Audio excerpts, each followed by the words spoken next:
for our kidney session. We have Dr. Michelle Josephson from University of Chicago, who is very well known to one of our beloved A-team members, Adam Kozarewicz, who just recently got a kidney. And in addition, we have two other A-team panel members. We have Gabe Pfeiffer, who also has gotten a kidney. And we have Dangerous Dave Faircourt, who is waiting and waiting and waiting, not very patiently, for his kidney. So we thought that these three folks would be able to add to or complement what Michelle has to say. So what we're going to cover today is sort of kidney failure basics. We're also going to talk about different types of kidney donors and also the kidney transplant process and what it's like to go through that process. And obviously we're going to get the real perspective from our panelists.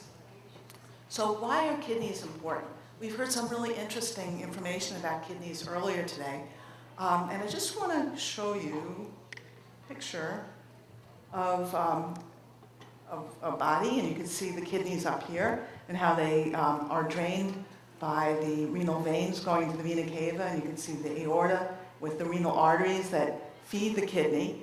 And then the kidney, after it cleans the blood, it produces urine, which goes down the ureters into the bladder. So the kidneys are essential for removing wastes and excess fluids that our bodies have and make. The kidneys are also essential to keep bone tissue healthy. They control our blood pressure, and they help us make red blood cells so that you're not anemic. So what happens then when your kidneys aren't working is that you're in kidney failure. And to you, what's going on is waste products are building up, your fluids are building up, you may become puffy. You also may become anemic, and you may lose bone, you may have osteoporosis. But how does that feel to you? What are those things, how do you experience them? Well, sometimes you experience them with nausea as the waste products build up. You can get nauseous, you can even have vomiting. Some people say that they get an aluminum taste in their mouth. They may lose their appetite. You may want to eat different things than you like to eat. Often you're very tired, and as I mentioned earlier, you may see some swelling. And because of the fluid that you're holding on to, it can actually build up in your heart and build up in your lungs, and you can become short of breath. And also because you're holding on to all this excess fluid, you can have high blood pressure. When this happens and someone goes into kidney failure, we have several approaches to treating that.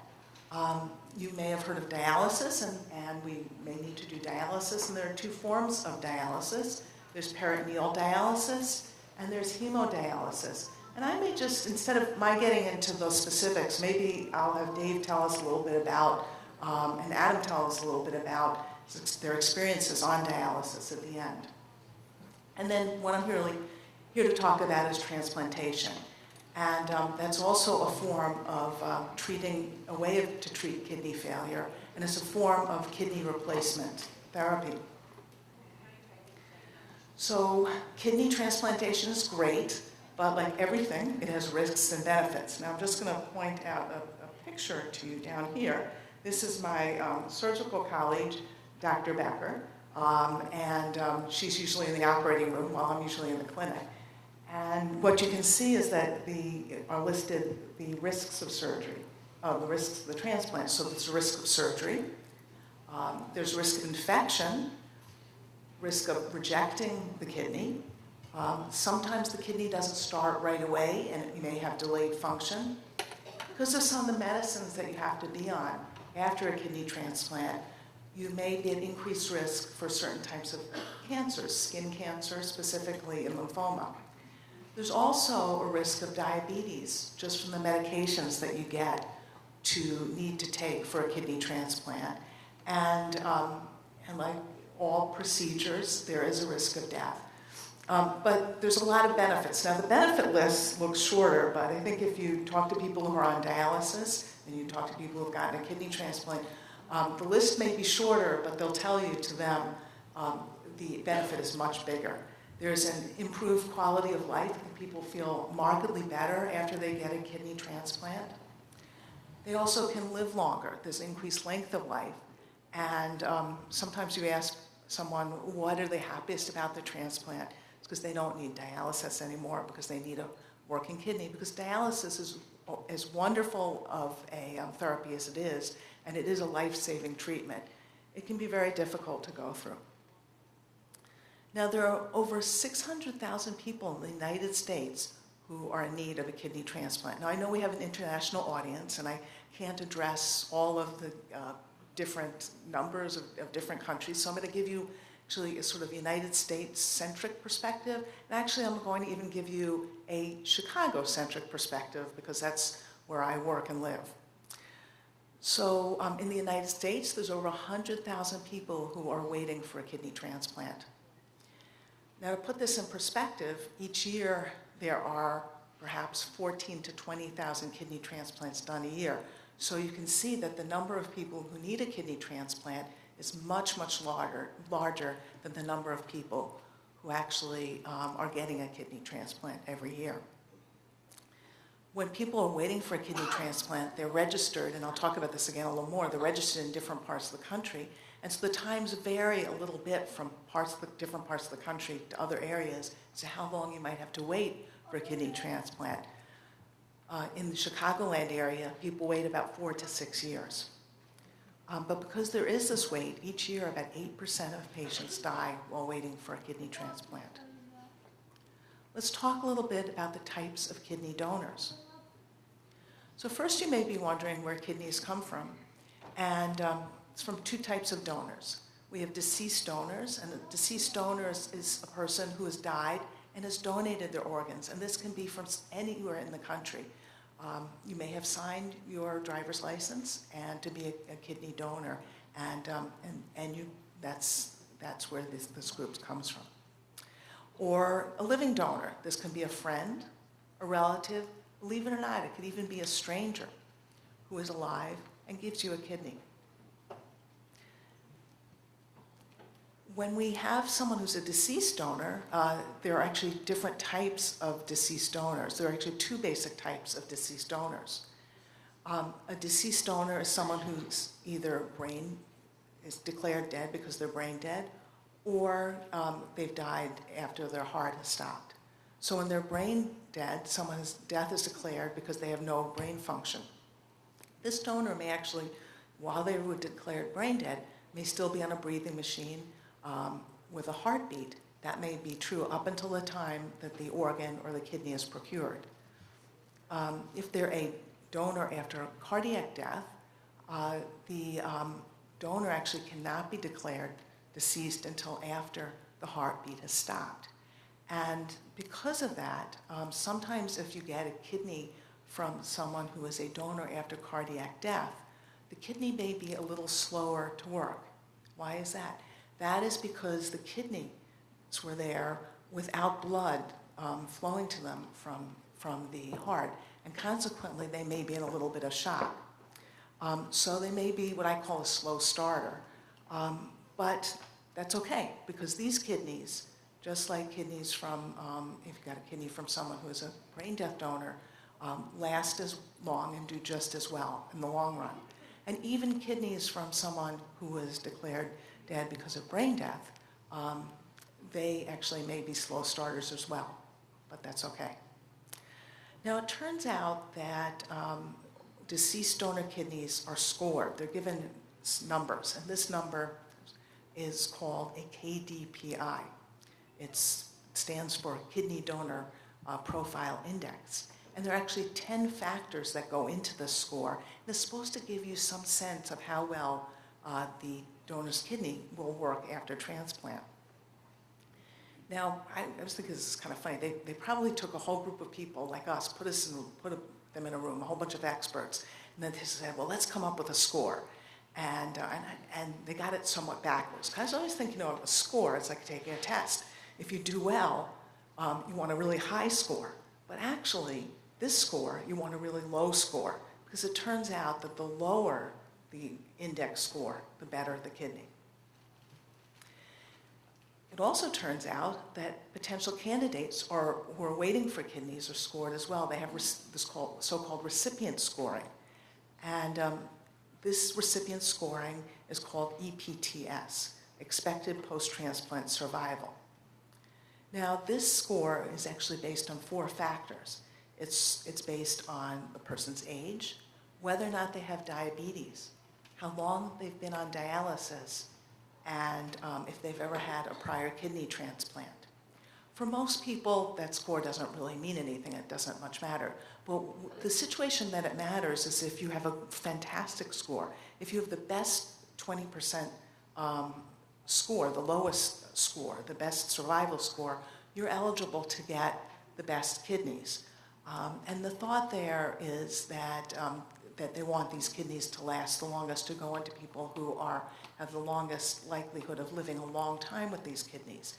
In general, though, it usually breaks down to young adults. So usually young adults are individuals who are really going to benefit from that best kidney, and they're the individuals who get that best kidney or eligible to get that best kidney. Now, children, those under 18, also do get priority, and that's a whole different score, and a whole different priority system that they get. So how do you get a deceased donor kidney? Well, you need to get onto the waiting list, and it turns out that in the United States, all transplantation is governed by an organization called the United Network of Organ Sharing, or UNOS. And locally, that's the sort of federal arm of the overseeing arm. Then locally, there are, in your area, there are different units called organ procurement organizations. In Chicagoland, where our organization is called the Gift of Hope, but every organization has a slightly different name. And when a donor becomes available in my area, for example, the Gift of Hope evaluates the donor and then runs the appropriate list of possible recipients to see who can get that kidney. Now, all transplant centers within my area, Chicago, are going to share the same pool of donors, and that's part of the reason why the wait is so long, why it's 4 to 6 years. But that's also true in other areas. There are other areas, in fact, Boston, there are many hospitals that share the same organ procurement organization. When you list for a kidney transplant, you have the right to list at multiple transplant centers. But your post-transplant care must take place at the center where you are transplanted. Kind of makes sense because they're the group that knows you best. And if you have a surgical problem, the surgeon knows you and knows what happened. But you can list Boston, and Chicago, and California. You're gonna have to decide which is your primary center, where you want the longest part of your time to go. But if you are looking in an area, there's rarely an advantage to list at several hospitals within the same organ procurement organization because they share the same donor pool. You're going to have to declare one of the hospitals primary. So I usually discourage people from listing at multiple hospitals within the same region, but encourage them to list at multiple hospitals across the country if they have the ability to travel. So let's talk a little bit about living donation. There are certainly benefits to living donation. First of all, there's no wait. You can get the kidney immediately. Get off dialysis quickly, and it reverses most adverse effects of kidney failure.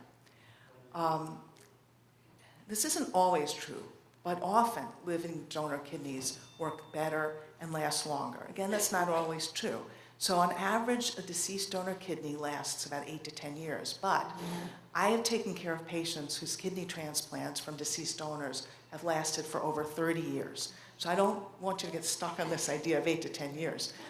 There's a lot of hope in deceased donor transplant for a long and successful transplant.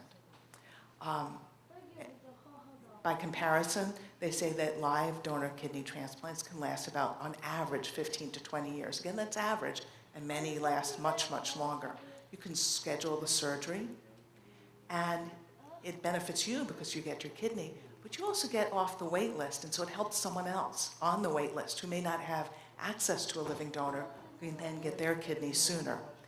Now, you might be thinking, well, what happens to the donor? Well, first of all, we evaluate them very, very thoroughly.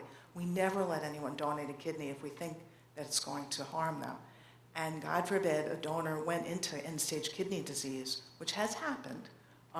but usually not because of donating a kidney. This individual will get priority for getting a kidney transplant themselves. Again, we never want that to happen. So there's been a survey that's asked, how many people would want to be a living donor. It turns out that 1 in 4 Americans would donate if they knew someone was in need of a kidney. There are different types of living donations. There's a directed donation. So for example, if I knew my daughter needed a kidney transplant, I said, well, I want to donate directly to her, right? But what if it turned out that my daughter and I were not compatible, or we didn't have the same blood types? I might be able to donate into a pool, and she might be able to get a kidney from someone else who had a living donor, but also what they didn't match up with that donor.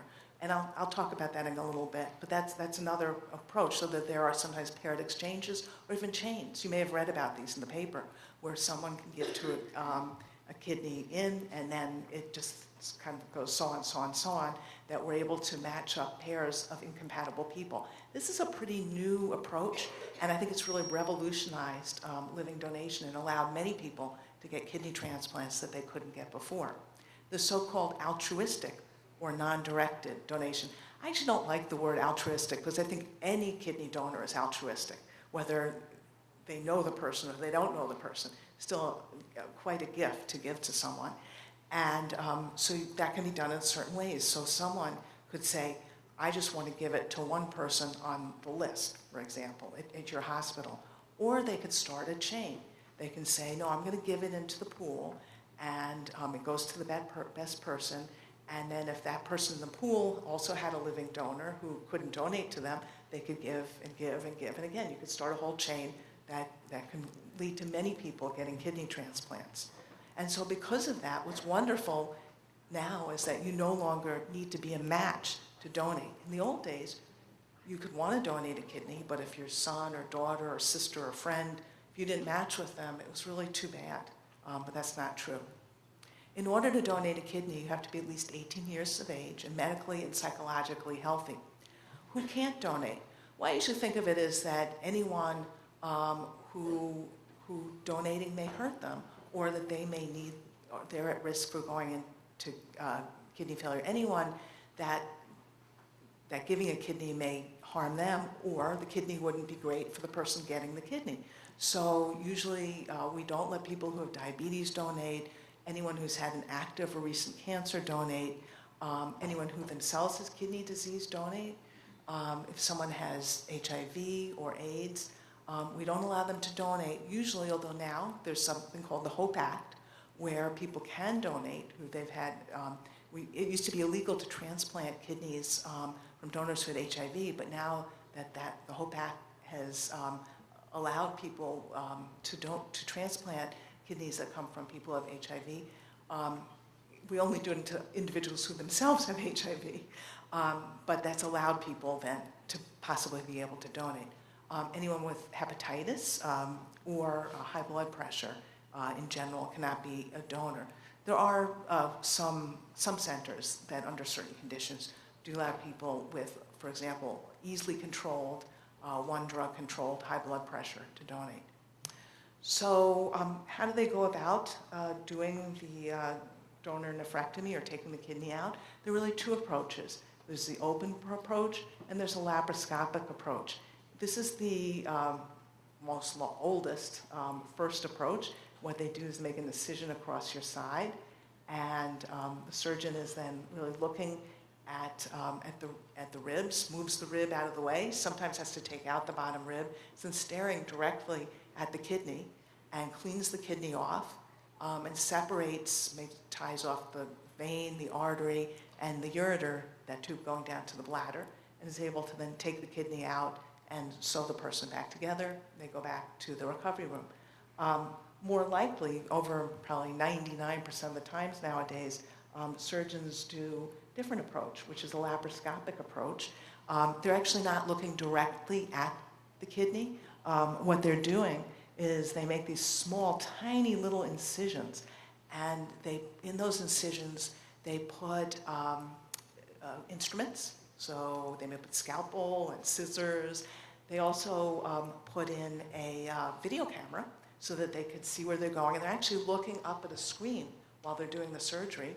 And then when they free up the kidney, just like they did in the open approach, they free off the fat from around the kidneys. All kidneys have fat around them. They free off the fat and they separate out the artery and the vein and the vessel, the ureter going down to the bladder.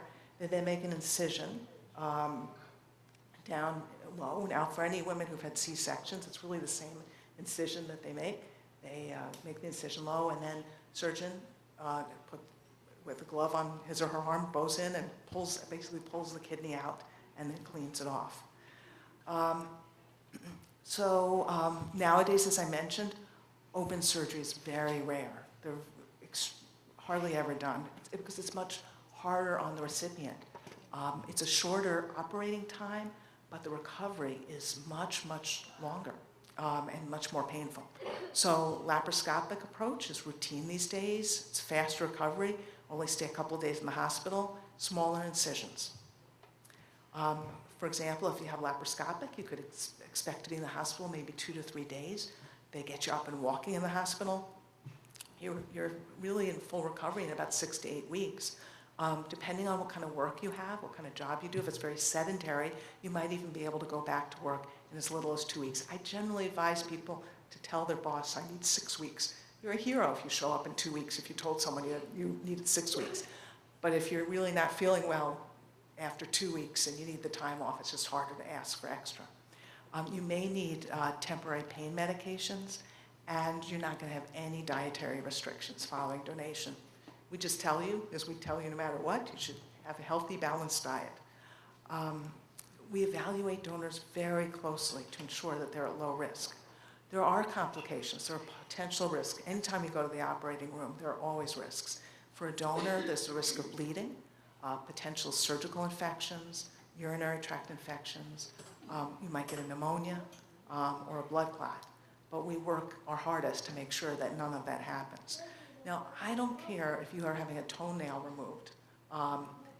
Surgery is dangerous, and there have been deaths in every kind of surgery. And there, unfortunately, worldwide have been deaths in individuals who have gone to donate kidneys. The risk is very low. It's about 0.03%, but I didn't say 0.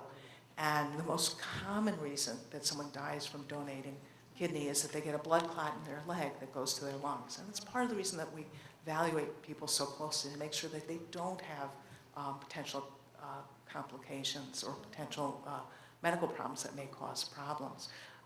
When you're in the hospital, if you're donating, we put these booties that compress your legs, so we try to prevent that from happening. But one has to, you have to know what the risks are. Long-term, donors may be at slightly increased risk of developing high blood pressure compared to healthy non-donors. There's also felt to be we're starting to understand in the last couple of years with some recent studies, a very, very slight increased risk of potentially developing kidney disease after donation. And that's one of the reasons if you donate, I encourage everyone to get to see a doctor every year, have your blood pressure done, check your labs. Donors live longer than average adults. Now, that doesn't mean that everyone should go out and donate a kidney so that they can prolong their life. That's actually not what that means. What that means is that donors are the people who can donate. We screen people really carefully, and the people who donate are really, really healthy individuals. And there's no evidence that donating reduces their lifespan. And quality of life has been seen to be equal, if not better, than average adults because these individuals know they've done good. I mentioned a little bit paired donation, and this just shows you a little bit where, let's say, this was for example, these are two husband and wife pairs, and this wife is unable to donate to her husband, and this husband is unable to donate his wife or whoever they are, but it turns out that they're not compatible and they know each other, but these two are compatible with each other. Then you can actually see that you could exchange kidneys. And as I mentioned, we've gone one step further, and actually a Nobel Prize winner figured out an algorithm of how to have kidney chains happen, and we do that. It's fantastic. So if you're wondering, which is better, deceased donor, living donor, how should we go about this? There are advantages and disadvantages to both, but either way, and you have to really figure out what works best for you. But either way, kidney transplantation is really often the best treatment for anyone in kidney failure. But for both types of transplants, you need to be evaluated before you can get a kidney transplant. So let's talk then about the kidney transplant process and you. We do a lot of testing. We do blood tests, routine blood tests, infectious disease screening. We do chest x-rays. We do heart testing to make sure that your heart is strong enough to undergo the kidney transplant. That means everyone's going to get an EKG and echocardiogram. Some people are going to get stress tests. We often and almost always consult with a cardiologist. We make sure that you don't have any evidence of cancer. If you're a woman, we may get a pap smear. You're going to get a mammogram if you're over 40. For men, we want PSAs if they're over 50. And for everyone who's over 50, we want to see a colonoscopy. There are a number of doctors that we may ask you to see. We may ask you to see a psychiatrist if we feel that you may have some depression or something else that we can optimize to help you with to get through the transplant easier. If you're older, we may ask you to see a geriatrician so that, again, we can help you so that you can benefit most. Cardiologist is very frequent. An endocrinologist is someone who we very commonly ask our patients to see, and a hepatologist as well. We often ask our patients to see a liver doctor. It doesn't mean that you're going to see all of these individuals, but that you may, depending on your personal situation, you may be asked to see several of them. And sometimes even a transplant dietitian. Now, why, you may say, a transplant dietitian? It turns out that studies have found that if you have a high BMI, you may have a higher risk of complications during and after a transplant. You may be at higher risk for infection, for a slow start of kidney, for the kidney to fail quickly, or for heart disease. And also just for complications after surgery. So many programs, you'll find out, if you go to get a kidney transplant, have BMI requirements. I'm just going to give you our transplant requirements, and they may vary. At our place, we say we want you to have a BMI 40 or below in order to get evaluated. We'll put you on the list if you have a BMI of 38, and if you're a living donor, if you want to donate a kidney, we don't want you to have a BMI greater than 35 because of surgical complications. If you're wanting to get a kidney and pancreas transplant, that's a very, very delicate and difficult surgery. So usually the surgeons want you to have an even lower BMI. Sometimes they require BMIs as low as 30. It just gives you a sense of what the BMI chart is, and just to give you a sense of things. What do I mean when I say a BMI of 38? So if you're 5'5", then a BMI of 38 would mean that your weight was about 228. So that gives you a sense of the situation. And obviously the lower, the better, because the healthier you are going to be, and easier it is for the surgery.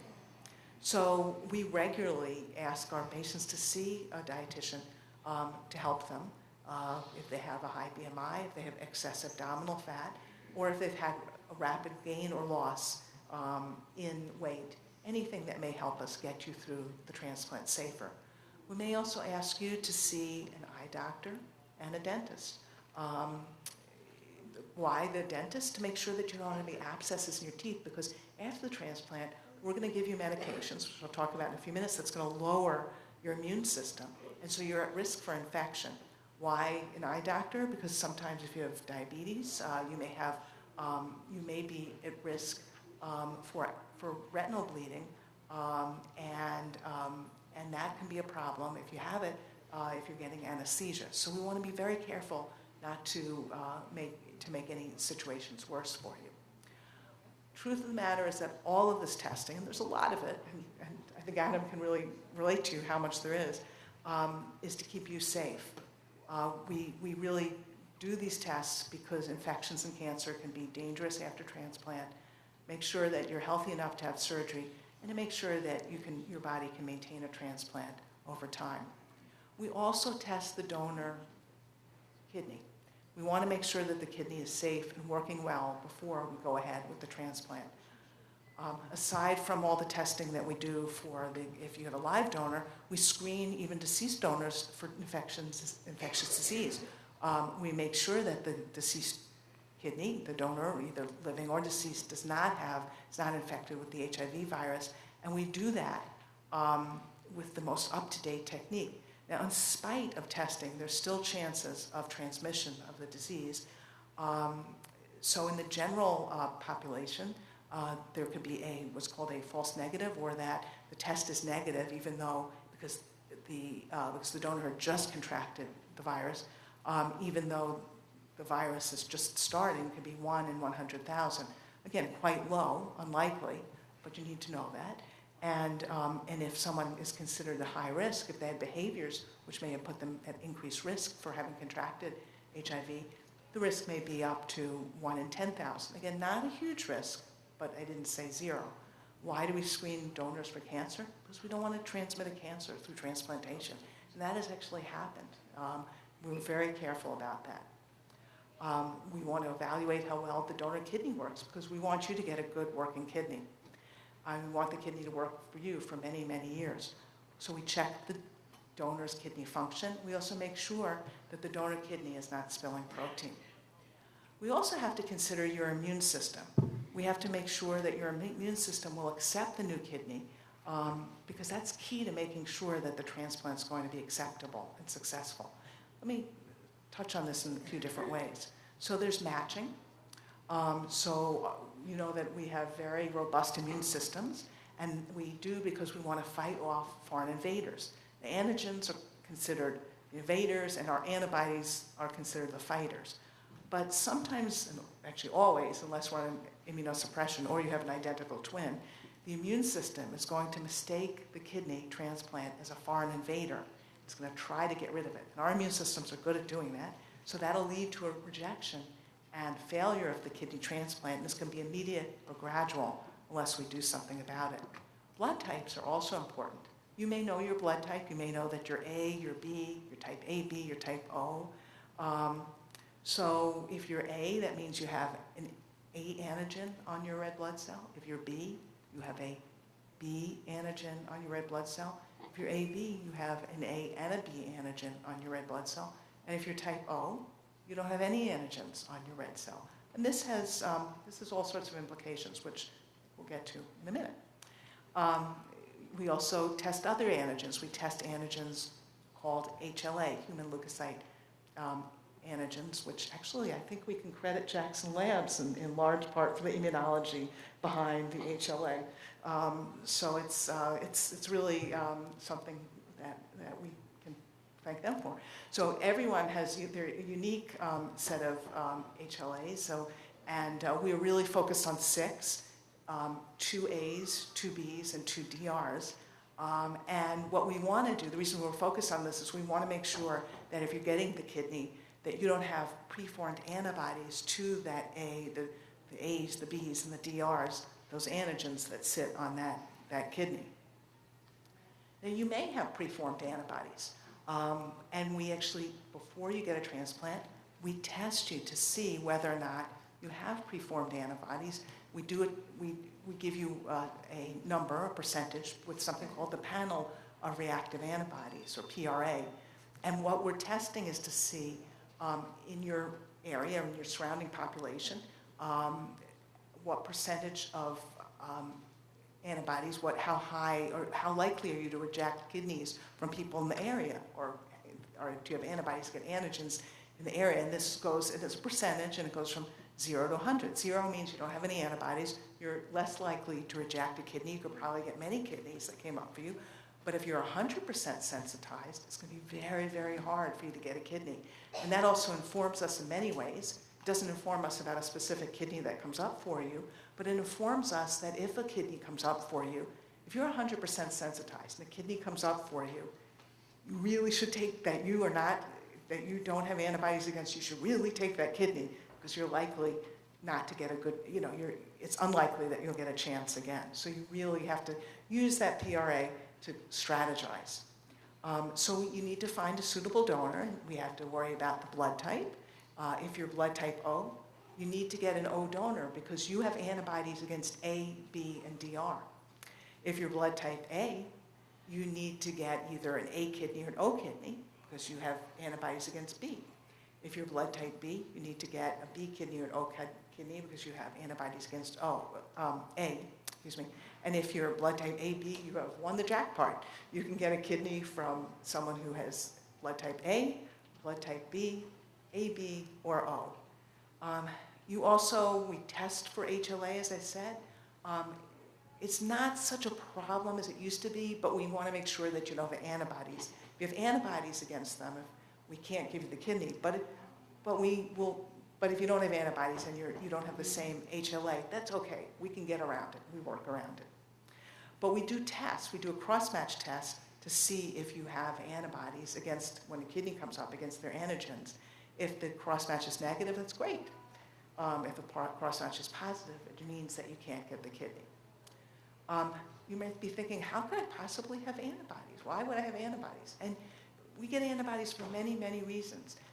You can be exposed to different tissues through a blood transfusion. You might have had a pregnancy. You might have had a prior transplant. And sometimes even, it's called environmental antigens. Sometimes our bodies think we're exposed to something out in the environment. They think it's an antigen and kind of makes an antibody against it. So again, our antibodies are fighters, but in the situation of kidney transplantation, they make it complicated. So what can we do about your immune system? Well, we test for antibodies and blood type, and we avoid the ones that you're not going to be compatible with. We also use immunosuppression, which is a form of transplant medicine, to control your immune system. And that's part of the reason that we worry about infection, because you really are at risk for infection afterwards. Common medicine names that you may hear about of immunosuppression may be tacrolimus, or Prograf, cyclosporin, Rapamune, everolimus, Cellcept, Myfortic, prednisone. Those are names of medicines that may be used after kidney transplant. The other thing you need to know is that transplant medications are extremely costly. In fact, they may cost $6,000 a month. I mean, that's outrageous, right? It's incredible. Medicare only covers the first 80%, so that still leaves an out-of-pocket cost of about $12,000 per month, $1,200 per month. It's unaffordable, and that's why it's important to have adequate secondary insurance. And if you're being evaluated for a kidney transplant, the transplant program is going to check for that, because these medicines, you need them as long as you want the kidney to work. They're really necessary. The other thing to know is that the reason you have Medicare is because you're on dialysis. This coverage is going to go away after 36 months after transplant. So you need to plan and prepare. And your transplant program will help you with that, but that's important. So once we know that you've passed all the screening tests and that you're going to benefit from a kidney, and there's a compatible kidney for you, either deceased donor or living, it's time for surgery. If you have a living donor, surgery can be scheduled.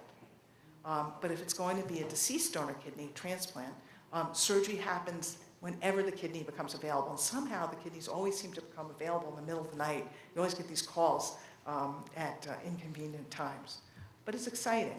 I'm not a surgeon, and I think Dr. Becker kind of told us better, certainly could have shown us better what she does. But in general, so this is very light on the surgery part of it, but in general, the incision site is in the lower abdomen, as shown here, because they want to hook, so these are your old kidneys. They may not be working, but they're not going to take them out. They're going to leave them in place. They're going to put your new kidney right in front up here. Your new kidney is going to be hooked up with the blood circulation, with the artery going into the leg, or getting blood from the leg artery here, and draining it, and the vein draining into the leg artery, and then the ureter, taking the urine down from the kidney right into the bladder over here. The surgery lasts about 3 to 4 hours. I always say that's the easy part, because I'm not the surgeon. I say that, I'm sure it's not so easy. But you're usually in the hospital less than a week. And after surgery, what happens? What can you expect? You can expect intravenous lines, fluids, medications. You might need pain medicines because it is surgery. You may have some staples that'll be taken out, drains, and also a catheter that drains the urine out. After you're discharged, you can heal and recuperate. You can regain the energy you lost after your kidneys failed. And then you can follow up with your doctors and nurses in clinic, where you may have to have your medications levels adjusted. And then we hope that you're going to start to live your life to the fullest. Now, just want to share with you some of our transplant celebrities. You may have heard of George Lopez. You may have heard of Gary Coleman. You may have heard of Sarah Hyland from Modern Family, Tracy Morgan, Alonzo Mourning. These all may be transplant celebrities that you know. But I think I'm sure there are other transplant folks you know, but the transplant celebrity that I know and love is Adam Kozarewicz, who's sitting right up here on stage. And actually here you can see a picture of Adam, who I had the privilege of walking in one of the National Kidney Foundation walks with. And you can see there's Adam's mom up there and one of our other kidney doctors. There's me with my daughter, and we all had a wonderful time walking.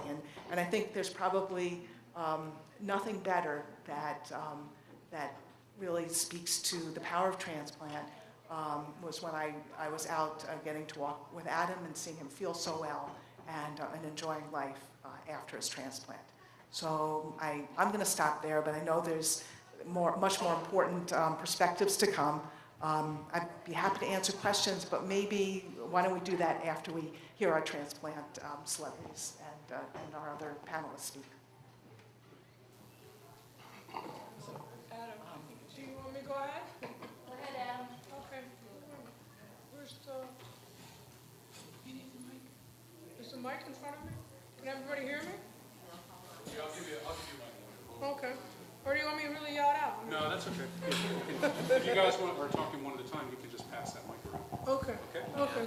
I'm going to just tell you a little story. It'll be very quick, and then everybody else. Closer to your mouth, Adam? What? A little closer to your mouth. Oh, okay. I'm sorry. No, that's great. I'm sorry.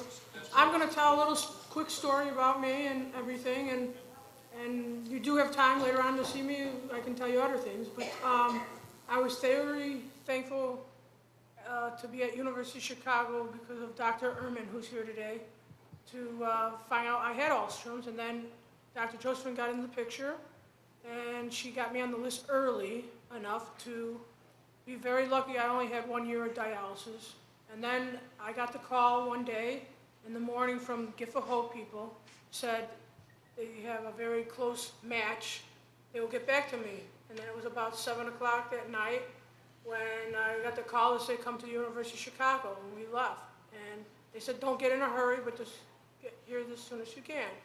And then we got there, I was getting ready, all the paperwork, all the things you have to do, and get hooked up, and Dr. Bukowski, who was a surgeon at University of Chicago, who did the surgery that night at 11 o'clock, and the next morning I was, came out of intensive care and everything. I was in intensive care, but Dr. Josephson stepped right in, and Dr. Ehrman came the next couple of days to visit me, and my parents were there, and I was very happy when the surgeon said I didn't have to have dialysis anymore, and I didn't need it to keep the kidney keep going. It just was an automatically safe match and everything else. And right now, I'm very fortunate. All the blood is going very well. I do go once a month for testing, and I only see Dr. Josephson like every 6 months. So it's everything's very going well, and all of my medicine is very, I know how to take care of it and know all about it and set it up for weekly days. So that's it about Adam.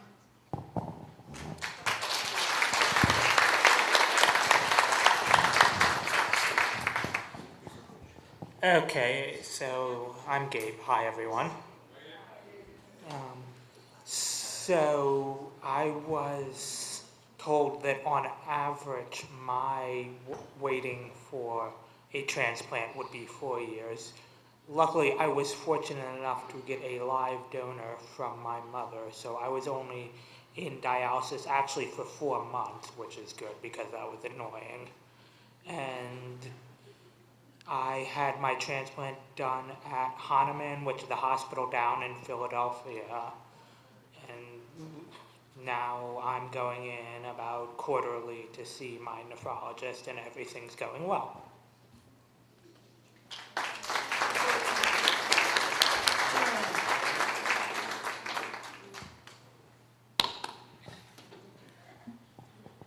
Hello everybody, I'm David Faircourt from California, and I've been doing dialysis for 7 years, waiting on the list for a kidney transplant. It's been a very hard struggle, battle with dialysis and waiting for a kidney transplant for the last 7 years, and the wait in California is a very long list, and it takes a very long time to get a kidney in the state of California. The average wait is anywhere from 8 to 10 years. There's so many people that need kidneys in California, but the list is so long. And I've just been struggling on dialysis for 7 years. I've had my ups and downs on it. It's been a battle, constant fight, and dialysis is a really strain on your body.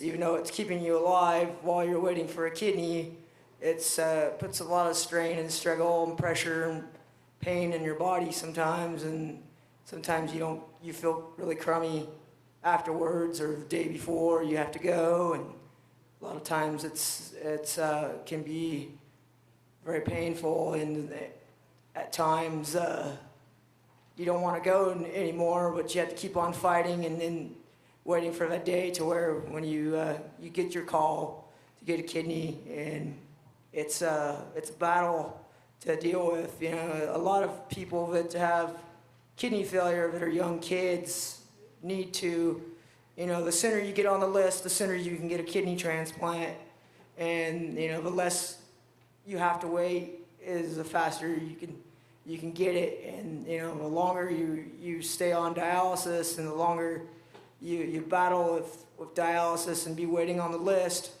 is more of a struggle for you, considering all your other health issues you have with Alström syndromes, as your heart, your lungs, and your liver, and everything else, and trying to keep them strong and well while you're waiting for your turn to get a kidney transplant.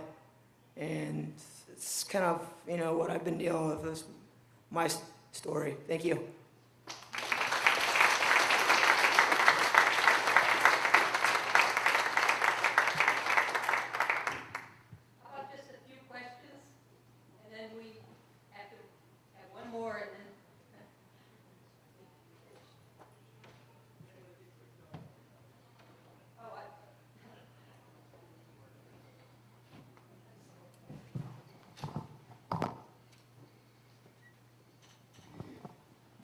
Well, hello. I was curious, we talked a lot about stem cells. How far out are we from being able to grow a working organ like a kidney from our own stem cells? Great question. And I would say at least 10 years. I think that there's really incredible progress that's being made, and in that arena, but nevertheless, they're coming up with the sort of skeleton approach to then repopulating the kidneys. But I think it's still a ways off, but they are making progress. One of the other areas that may come quicker, believe it or not, is what's called xenografts, where they can actually get kidneys from animals, often pigs, where the cells are modified, and because of some of the genetic engineering testing that they're being able to do now, I think that may actually come sooner. But certainly the bioengineering area of creating kidneys, it's going to happen. It's just I think it's still years away.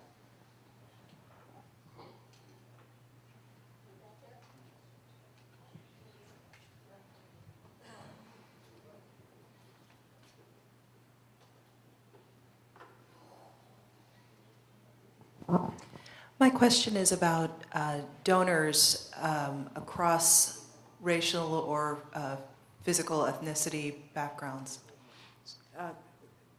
The beautiful thing is that it's not an issue. You know, it's really purely based on blood type and on the antigens. You know, people are, you know, transplanted across all ethnic, racial, every boundary successfully. So it's really not an issue. Now, you know, it may be true that certain groups are more likely to have one blood type or another blood type, but as long as you're compatible, it's no issue. It's equal. Kidney transplantation is equal opportunities. Yay.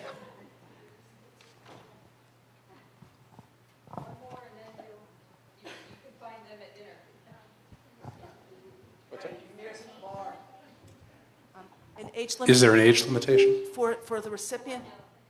Well, I would say the following. I think the oldest individual who we had donated a kidney actually was late 60s, and actually I evaluated someone in their 70s with incredible health, and I didn't see any reason, but it's not that there's an age limitation. It's just that as we get older, often medical diseases preclude us or prevent us from being able to donate. You know, and I guess I imagine that if someone was in their 80s and they wanted to donate, a surgeon might be very, very worried about how they would do, in the operation. But if they're, you know, if they're physically healthy enough and the kidney is working enough, because the other issue is that as we age, actually, after about 45, our kidneys there's a decline. The kidney function declines a little bit. So sometimes, just because you're older, you can't donate. But as long as those things aren't a problem, there's no. Most places don't have a specific age cutoff.